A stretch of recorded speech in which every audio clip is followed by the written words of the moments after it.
Hello friends, Republica Shridharam YouTube channel पर आप सभी का बहुत बहुत स्वागत है। मैं आनंद श्रीधरम। बीपीएससी का इंटरव्यू में क्या ट्रेंड चल रहा है, किस टाइप का प्रश्न पूछा जा रहा है। इंटरव्यू जैसा कि हम लोग जानते हैं कि एग्ज़ाम का एक अंतिम फेज होता है। पीटी मेंस क्वालिफाई करके आप इंटरव्यू के लिए आते हैं और यह वहीं स्टेज है जहां पर हाँ और ना की स्थिति क्लियर हो जाती है कि whether you are going to select or reject. Means आपके हाथ से ऑलरेडी निकल चुका होता है, चाहे अच्छा परफॉर्म हो या बुरा हो। इंटरव्यू में आप अच्छा परफॉर्म करके अपने सिलेक्शन को सिक्योर कर सकते हैं, यानी कि गुड मार्क्स आप ला सकते हैं। जो बीपीएससी का इंटरव्यू है उसमें बहुत सारी चीज़ें हैं, मीथ है जो स्टूडेंट्स को में प्रिवेल कर रहा होता है। उनके पास कोई बायोडाटा आपकी वहाँ पर नहीं जाती है इंटरव्यू बोर्ड के सामने। इसलिए आपका नाम क्या है, आप कहाँ से बिलोंग करते हैं, आदि चीज़ों की जानकारी उनके पास नहीं होती है। जो चीज़ उनके पास होता है वह एक 6 डिजिट का कोड जाता है और उस कोड में मे बी ऑप्शनल पेपर जैसी इन्फॉर्मेशन उनके पास होती है। तो हो सकता है कि जाते ही आपसे प्रश्न पूछा जाए ऑप्शनल पेपर का। उससे पहले एक चीज़ मैं क्लियर कर देना चाहता हूँ कि जो भी बोर्ड मेंबर्स हैं, जो भी पैनल है वहाँ पर काफ़ी कॉर्डियल हैं, काफ़ी आपके साथ एक familiar relations. It is just like a family members. 4 लोग बैठे हुए हैं, आप 5वें के रूप में आप हैं और एक फैमिली में जस्ट हम लोग कन्वर्सेशन करते हैं, कुछ उस टाइप की चीज़ें हैं। अगर आप में हेजिटेशन है, थोड़ी सी घबराहट है, आप टेंस हो रहे हैं, तो आपको कूल डाउन होने का वो टाइम भी देते हैं और बिल्कुल ही कूल डाउन आप हो जाएं ये चाहते हैं। ठीक है, तो घबराना नहीं है, वह भी एक फैमिली जैसा ही है। एक फैमिलियर माहौल में आप देंगे तो आपके लिए ज़्यादा कॉन्फिडेंस के साथ आप देंगे और अच्छा इंटरव्यू रहेगा। जो आपका नॉलेज लेवल है उस नॉलेज लेवल को चेंज नहीं किया जा सकता है एकदम से, बट आपकी कम्युनिकेशन स्किल, आपकी कॉन्फिडेंस लेवल निश्चित रूप से वह अंतर आ जाता है। तो सबसे पहली बात कि बिल्कुल ही कूल डाउन होकर के आप इंटरव्यू देते हैं और उसका माहौल वहाँ पर बनाया जाता है। दूसरी इम्पॉर्टेंट बात कि मैं बताया कि ऑप्शनल पेपर काफ़ी इम्पॉर्टेंट है। ऑप्शनल पेपर और ग्रेजुएशन, ठीक है।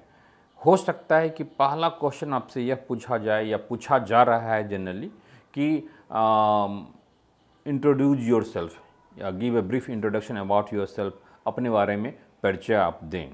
ठीक है, हालांकि इस क्वेश्चंस को बहुत ज़्यादा बीपीएससी में पूछा जाना उचित नहीं माना जाता है, क्योंकि इन सारी चीज़ों पर थोड़ी सी रिस्ट्रिक्शंस है, नाम व्हाटएवर आपको बताने का।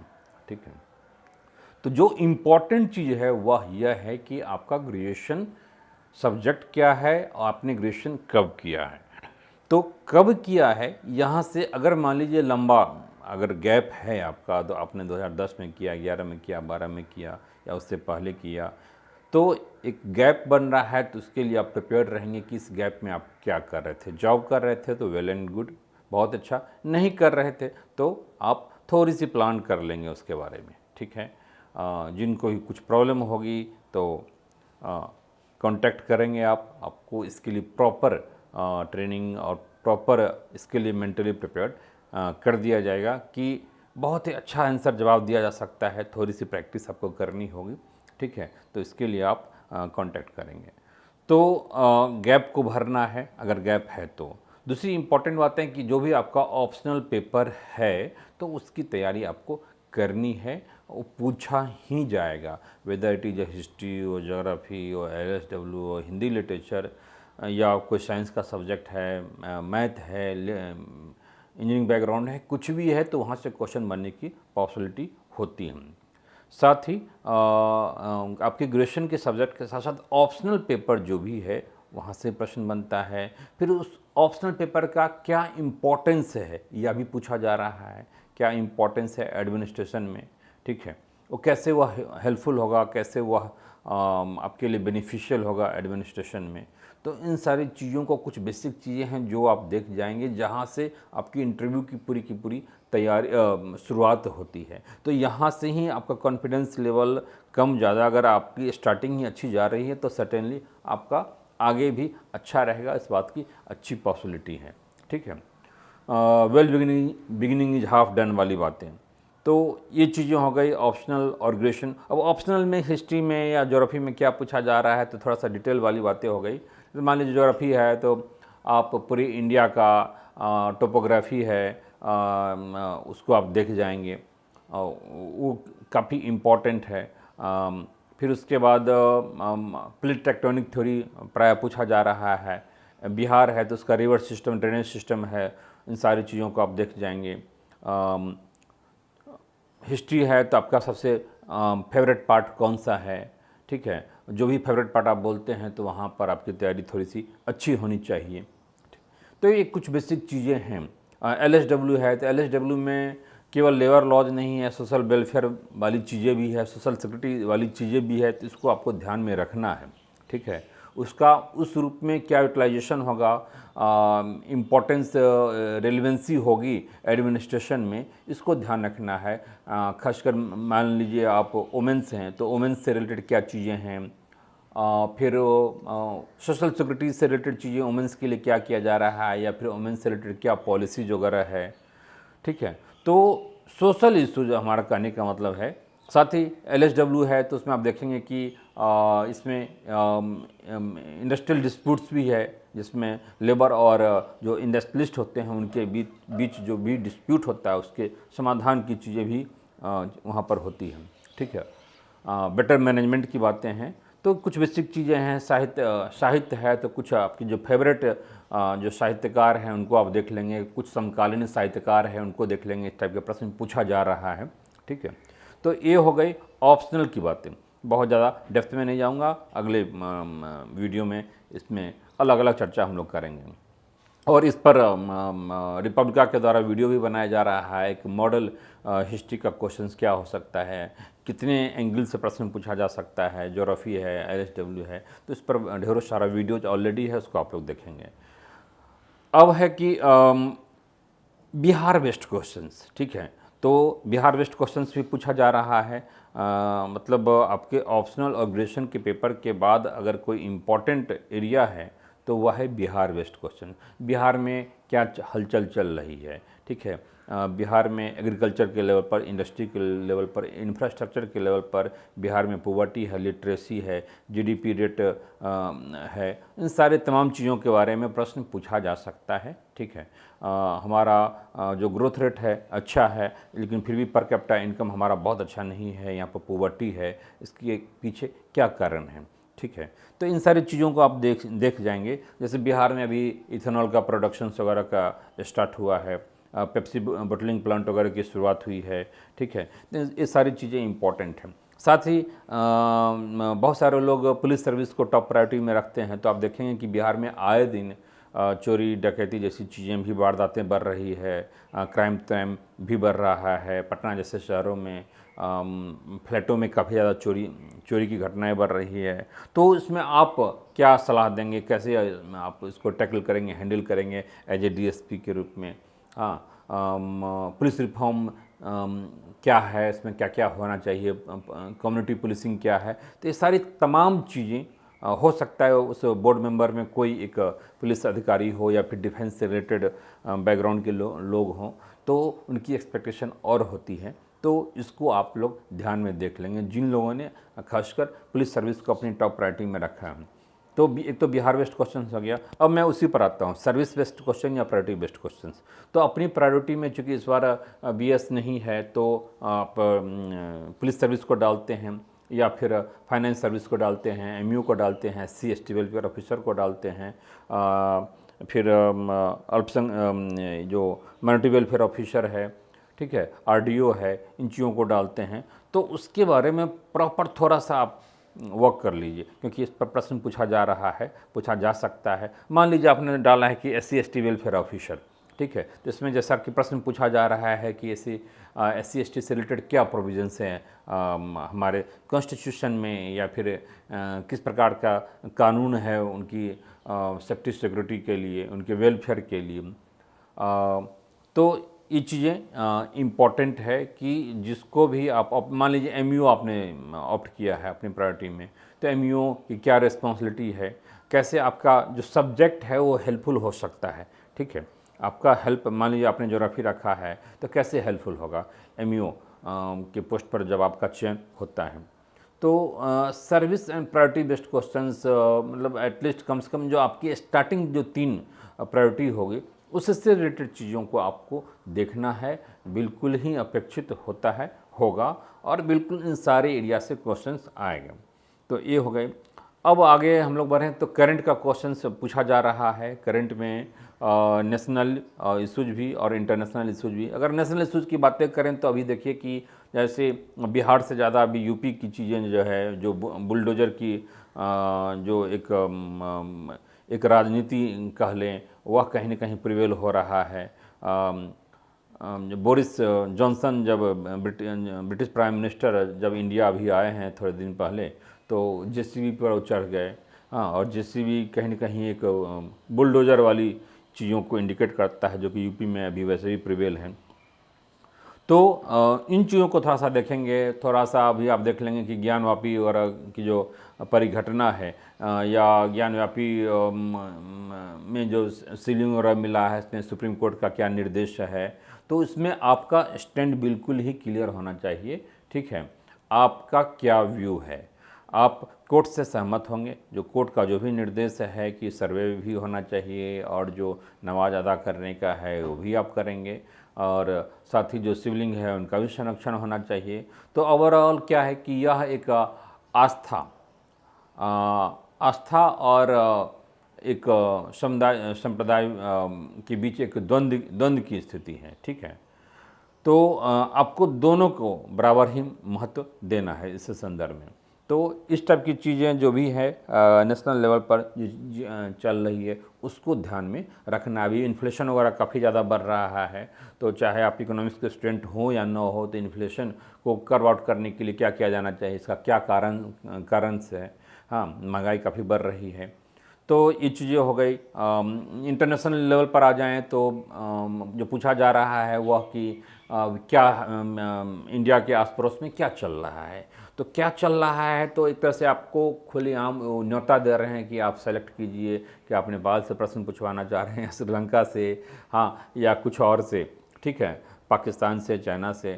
तो आप पहले से तैयार होकर के जाएं सारे चीज़ों पर, ठीक है, चाहे नेपाल हो, श्रीलंका हो, ठीक है, या चाइना हो। तो सबको ध्यान अच्छे ढंग से आपको देख के जाना है। क्या मान लीजिए श्रीलंका है तो उसकी मतलब इस स्थिति के लिए क्या वजह क्या है, वहाँ की क्या स्थिति है, इसमें क्या सुधार हो सकता है, क्या किया जा सकता है, इंडिया का क्या स्टैंड होना चाहिए श्रीलंका में, क्या हस्तक्षेप करना चाहिए या नहीं करना चाहिए। तो ये सारी चीज़ें हैं India and it's neighbour countries को आप लोग अच्छे ढंग से आपको देखना है। दूसरी इंपॉर्टेंट बातें हैं कि और थोड़ा सा मतलब नेबर कंट्रीज से ऊपर अगर हम लोग चलें तो यूरोप पर आते हैं। अच्छा, एक इम्पॉर्टेंट चीज़ है कि जैसे देश के प्रधानमंत्री अभी नेपाल यात्रा पर बुद्ध पूर्णिमा के दिन नेपाल में थे, लुम्बिनी में थे। तो वहाँ पर क्या क्या चीज़ें हुई हैं, क्या किन किन परियोजनाओं पर साइन हुआ है, ठीक है। तो इन सारे चीज़ों को देख जाना है। यूरोप की भी यात्रा प्रधानमंत्री महोदय ने किया है। जो नार्डिक देश है, नार्डिक देश क्या है, स्कैंडिनेवियन कंट्रीज क्या है, कहाँ कहाँ उन्होंने भ्रमण किया है, कौन कौन सी समझौतों पर साइन हुआ है, ठीक है। रूस यूक्रेन के संदर्भ में भारत का क्या स्टैंड रहा है और यूरोप के देशों के साथ क्या चीज़ें चल रही है, यूएनओ में यूएसए के साथ। स्पेशली रूस और यूक्रेन काफ़ी महत्वपूर्ण है और इसको यूरोप की यात्रा से जोड़ करके देखा जाना चाहिए कि भारत की जो तटस्थ नीति है वह सही है या नहीं है, ठीक है। इसका क्या इम्पोर्टेंस है, कैसे वर्तमान समय में इसका महत्व बढ़ा है। तो इन सारी चीज़ों, यूक्रेन की घटना के पीछे क्या वजह क्या है, नाटो क्या है, ठीक है। तो इन सारी चीज़ों पर एक स्पष्टता के साथ आप तैयारी करके जाएंगे। तो ये सारी महत्वपूर्ण चीज़ें हैं जहाँ से प्रश्न पूछा जा रहा है। दूसरी इम्पॉर्टेंट चीज़ें कि हॉबीज़ है, तो हॉबीज़ से जनरली जो अभी ट्रेंड चल रहा है उसमें बहुत ज़्यादा प्रश्न नहीं पूछा जा रहा है। लेकिन ऐसा नहीं कि आपको तैयारी करके नहीं जानी है, अच्छी तैयारी करके जानी है। आपकी जो भी हॉबीज हो चुकी है, आपकी वो अपनी हॉबी है, उसमें आपकी स्पेशलाइजेशन है, गहरी रुचि होती है, इसलिए आप उसमें तो आपको बिल्कुल ही परफेक्शन लेवल पर आपकी तैयारी होनी चाहिए। तो जो भी हॉबी है, क्रिकेट या स्पोर्ट्स या म्यूजिक, व्हाटएवर, लिटरेचर, अगर पोएम पोएट्री लिखना जो भी है, तो उसको आप काफ़ी अच्छे ढंग से तैयार करके आपको जाना है। कुकिंग तुकिंग जो भी है, कार्टून वगैरह है या वेस्ट मैनेजमेंट है, बहुत सारे हॉबीज़ होते हैं। ठीक है, अगर किसी को प्रॉब्लम होगा तो कांटेक्ट करेंगे इस संदर्भ में कि क्या हॉबीज़ को रखा जा सकता है। बहुत ही आप ऑनेस्टली इस बात का उत्तर आप दे सकते हैं कि मतलब कि सर जिस ग्रामीण परिवेश से हम लोग मतलब बिलोंग करता हूँ या करती हूँ, वहाँ पर शुरू से ही हॉबी जैसी कोई विशेष चीज़ें नहीं रही है, न तो हमारे पाठ्यक्रम में या एक्स्ट्रा करिकुलम में इस पर इम्पोर्टेंस दिया गया है। इंटरव्यू के क्रम में इन चीज़ों की आवश्यकता हुई और हमने महसूस किया अपने आप पर, जब अध्ययन किया, पीछे मुड़ करके देखा या देखी, तो पाया कि हमने हमारी पर्टिकुलर इन चीज़ों में रुचि रही है, जिसमें हमारा एक पैशन, एक पैशनेट के रूप में अपने आप को मैं देखता रहा हूँ। ठीक है, और ये हमारी हॉबी है, लेकिन फिर भी हमारी कोई इसमें बहुत ज़्यादा स्पेशलाइजेशन है ऐसा नहीं है। और फिर उससे जो भी प्रश्न पूछा जाए उसके आप अच्छे ढंग से आप जवाब दें। कहने का मतलब ये है कि मान लीजिए आपकी फूड्स, कुकिंग आपकी मतलब हॉबी है, तो ऐसा तो है नहीं कि बिल्कुल ही आप संजीव कपूर के लेवल पर और विकास कुमार के लेवल पर आपकी परफेक्शन होगी, संभव भी नहीं है। ठीक है, आपने कोई इसके लिए स्पेशलाइज कोर्स नहीं किया है, बस बट यही है कि स्टूडेंट लाइफ में आप पढ़ते भी हैं, खाना भी भात दाल चोखा है, खिचड़ी है, आदि चीज़ आप बनाते हैं, मीट मछली बनाते हैं, तो बनाते बनाते आपको महसूस होता है कि आपने उसकी अच्छी रुचि है। खाना बनाना, फिर सब मिल करके खाना पूरे फैमिली के लोग, सब लोग, दोस्त यार, हंसी मजाक हो रही है, तो बस ये आपकी हॉबी है।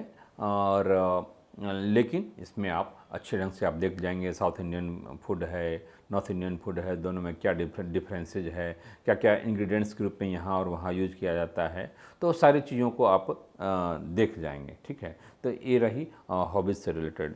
तो कुल मिलाकर के इन सारे एरिया से प्रश्न पूछा जा रहा है, इन सब की आप अच्छी तैयारी कर लेते हैं तो बहुत अच्छी बातें हैं कि आपको ऐसा महसूस होगा कि यार ये तो हमने तैयारी किया था और मॉक में भी दिया था। मॉक ज़रूरी है, प्रैक्टिस अधिक से अधिक आप कीजिए अपने दोस्तों के साथ, किसी कोचिंग इंस्टीट्यूट में। रिपब्लिका भी आप लोगों के लिए इस पर काफ़ी काम कर रही है और काफ़ी प्रोफेशनल वेल स्किल्ड वे में चीज़ों आपके सामने यहाँ पर रखा जा रहा है। ठीक है, तो आप अधिक से अधिक प्रैक्टिस ज़रूर कीजिए, ये बहुत ही ज़रूरी है। इससे आपकी कम्युनिकेशन स्किल अच्छी होगी, आपकी कॉन्फिडेंस लेवल अच्छा आ गया, कंटेंट लेवल पर ही आपका काफ़ी स्ट्रांग होगा। ठीक है, जो बोलने की झिझक है वह तो दूर होगा ही, साथ ही बहुत सारे ऐसे क्वेश्चंस हैं। देखिए, क्वेश्चंस इन्हीं सारे एरिया से आता है और इन सारे एरिया को हम देख जाएं, इसके सारे एंगल से हम प्रश्न पूछवा लें, कोई सीनियर्स हो, कोई आपके अच्छे टीचर्स हों, तो सर्टेनली क्या होगा कि एग्ज़ाम में भी बहुत, इंटरव्यू में बहुत सारे क्वेश्चंस वहाँ से आएंगे और क्वेश्चंस आएगा तो आप बहुत ही आपको अच्छा लगेगा, अंदर ही अंदर आप मुस्कुराएंगे कि देखो ये तो हमने मतलब अपने प्रैक्टिस सेशन में, मॉक में इन सारे क्वेश्चंस को हमने सॉल्व किया था, ये सही था, गलत था, फिर इसका क्या उत्तर था, ये हमें बताया गया है। ठीक है, तो बिल्कुल ही क्लैरिटी के लेवल पर आप अच्छा परफॉर्म वहाँ पर करेंगे। प्रैक्टिस प्रैक्टिस एंड प्रैक्टिस बहुत ही इम्पॉर्टेंट है इंटरव्यू के लेवल पर। ठीक है, और हिंदी मीडियम इंग्लिश मीडियम का कोई बहुत ज़्यादा इशूज नहीं है, इसलिए घबराएंगे नहीं, ना तो हिंदी मीडियम वाले ना ही इंग्लिश मीडियम वाले। जो आपका जो नेचुरल चीज़ें हैं आप उसमें आप जवाब देंगे। ठीक है, और किसी भी ढंग की आपको आवश्यकता होगी तो रिपब्लिका में सारी मॉक इंटरव्यू वगैरह चल रहा है काफ़ी अच्छे ढंग से। बहुत सारे स्टूडेंट्स ने जो अपना अनुभव शेयर किया है उसके आधार पर मैं सारी चीज़ आपको बताया भी। किसी भी ढंग की प्रॉब्लम होगी आप कॉल करेंगे और आप प्रैक्टिस कीजिए, मॉक दीजिए, और यहाँ पर सारी चीज़ें चल रही हैं। ऑल द बेस्ट, उम्मीद है आप फ़ायदा उठाएँ करके फाइनल सिलेक्शन लीजिए और फिर हम लोग फिर मिलेंगे सिलेक्शन के बाद, आपके साथ हम लोग वीडियो बनाएंगे। That's all, bye, thank you, take care.